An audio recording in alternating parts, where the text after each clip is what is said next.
So in this video, we are going to show you guys how we build the custom American flags that we are building at Erdei Designs. It's made of Padauk, which is an African exotic, ash, or maple, which is domestic, and sometimes we use union as a walnut for the union, and we use sometimes ash if we're gonna stain the union blue. Here you can see we are joining two sides of the materials that we're using to cut the stripes out. Once this is joined, we cut the stripes on the table saw to the desired width, and then we're going to bring it over to the next room where we do the glue ups. The glue ups are done typically in 3 stages. The first one, we glue up all the long stripes, and you could see it here. We're just lining it up. We a little oversized the pieces by maybe 1.5 inches, so we have room to cut things to size. And we apply number 2 Tide Bond. We've been using that for many years. And then we put the glue on and we spread it all the way evenly on the surface. It's important, so you have a perfect glue up adhesion between the wood parts. And then the next step here, we are setting up the Bessie clamps to glue up the shorter part of the flag, which is the upper stripes. And as you can see here, this is made of Padauk and American ash.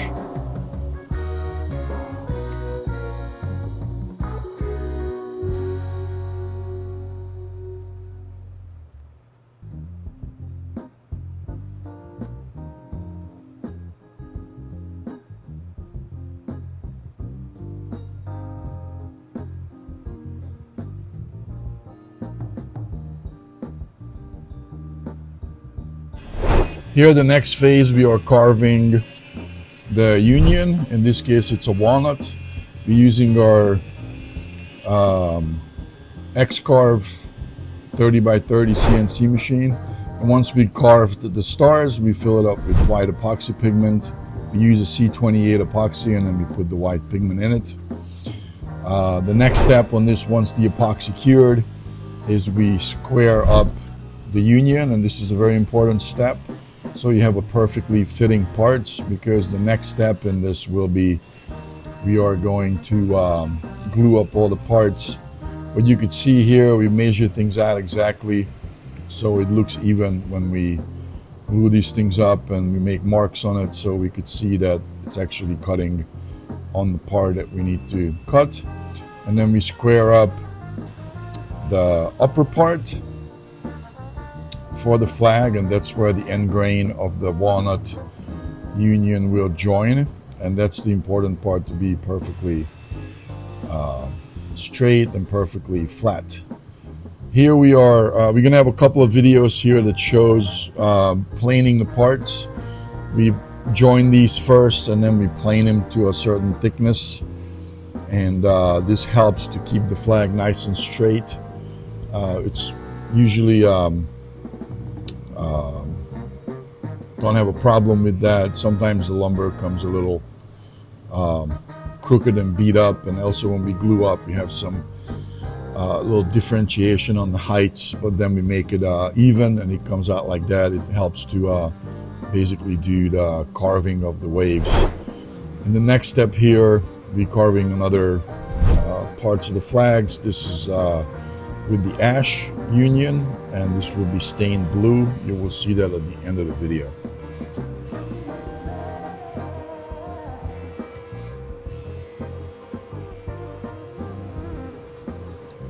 We're using a 15-inch helical head jet brand planer, and this makes the wood really nice and clean cut. There's no blowouts, no cheddars in the wood. We really like this planer. It's got carbide tips in it, and it lasts forever, and it makes a beautiful, clean planing surface.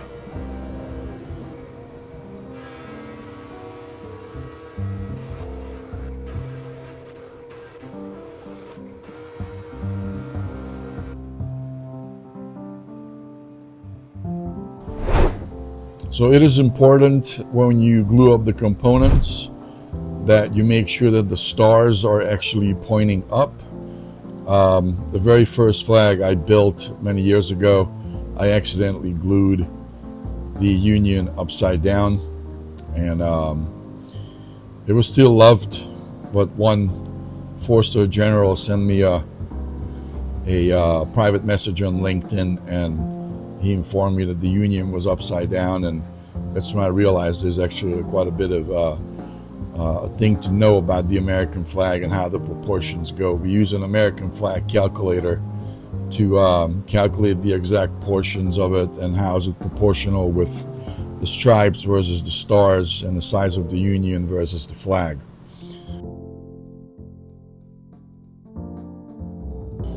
Here we are gluing it up basically, and this is how it looks. In the next part here, we gluing up the ash Union, and this will be stained blue. And you can get any of these stains basically in these stores, Rockwell, or you can get it at Woodcraft.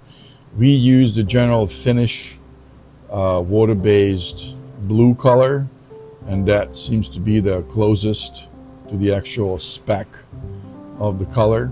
There's other colors as well, but we find that the best as far as the actual specifications for what color the blue should be. So here we're lining up the parts, and then usually dry fit them first just to make sure it's going together.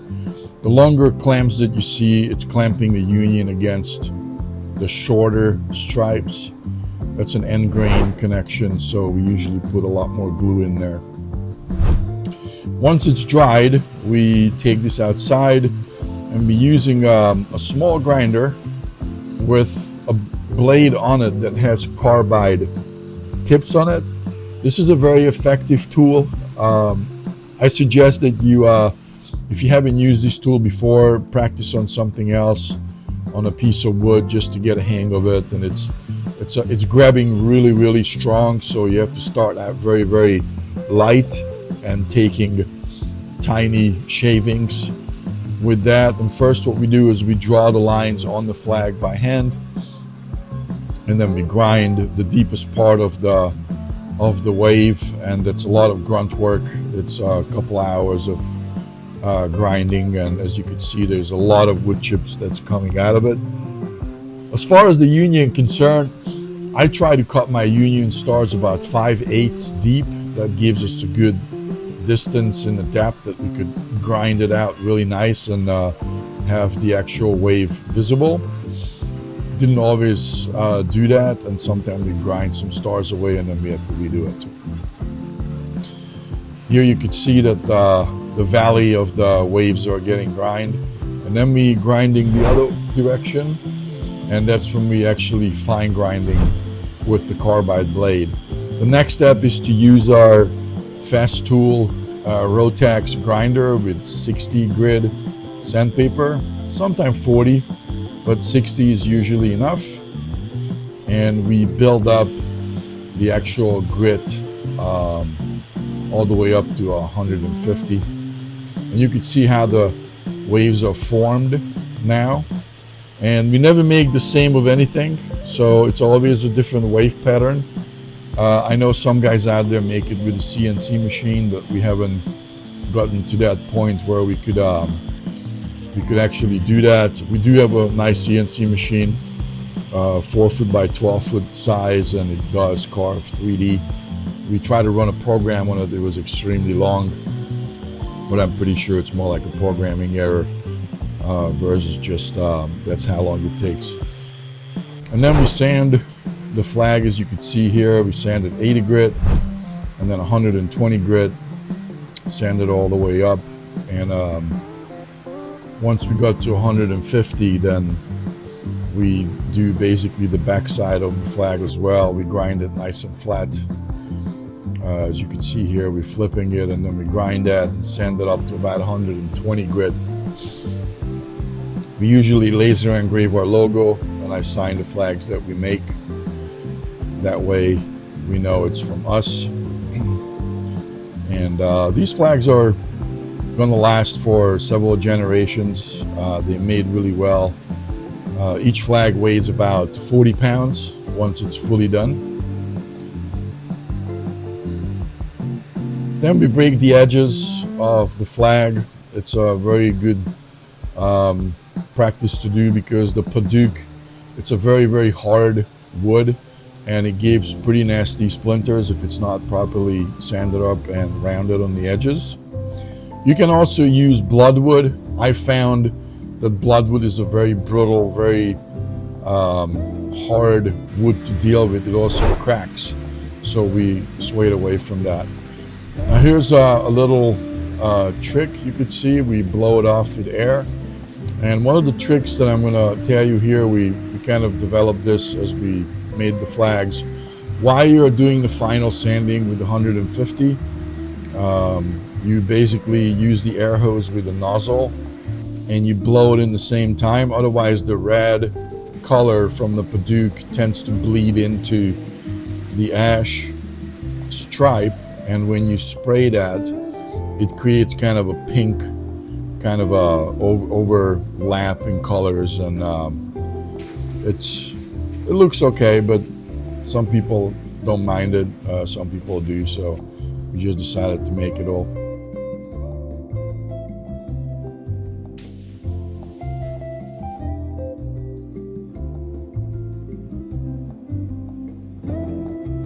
So first I'm gonna spray the back. We seal the edges and the back. I use ML Campbell vinyl sealer for the edges and for the back as well. It's important to seal it. We do a couple of coats of on the back. Sometimes these flag gets hung outside, which you can, but it's not really recommended to be exposed to sunlight or rain because eventually it's going to break down and the flag is going to start warping, most likely. Here I'm doing a seal coat on the top, on the face of the flag, and this is the one with the walnut. You can see how it transforms colors. It's actually quite nice.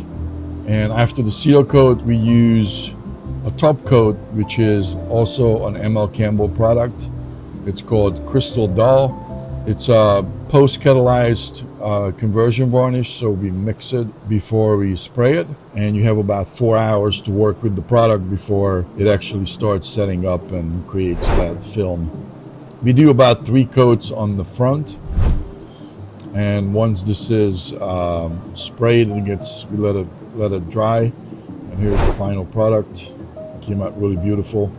The one thing I haven't mentioned is the flags. When we do the flags, you have, the stars, and they tend to get blue, so I go into detail a little bit more on how we get the blue off of it. And here we're laser engraving this. This was a custom flag for somebody who got promoted to colonel.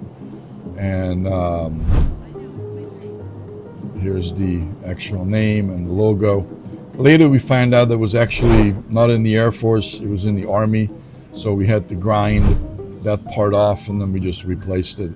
Here you could see the staining. The staining is actually done in a way that you could see that it's already finished on the stripes. So I do 2 coats of seal coat on that and then I mask it off. That way the bleed over is going to be a lot less. And then I use the general finish blue color to wipe and stain and wipe the union. And after that I use a rubber block that you can buy at Harbor Freight.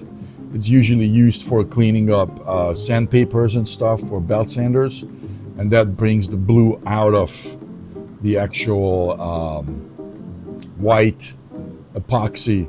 It does a pretty good job. I don't think it's perfect, but it's a lot whiter than when you stain it, and you have to do it within a couple of hours after it dried fully, and then it cleans up really nice, the flag itself. And you could see a video here, one of the flags with the blue union. This is we made for a client of ours up in Washington DC, and this was actually a donation to his organization to raise money for a non-profit organization that his outfit was supporting.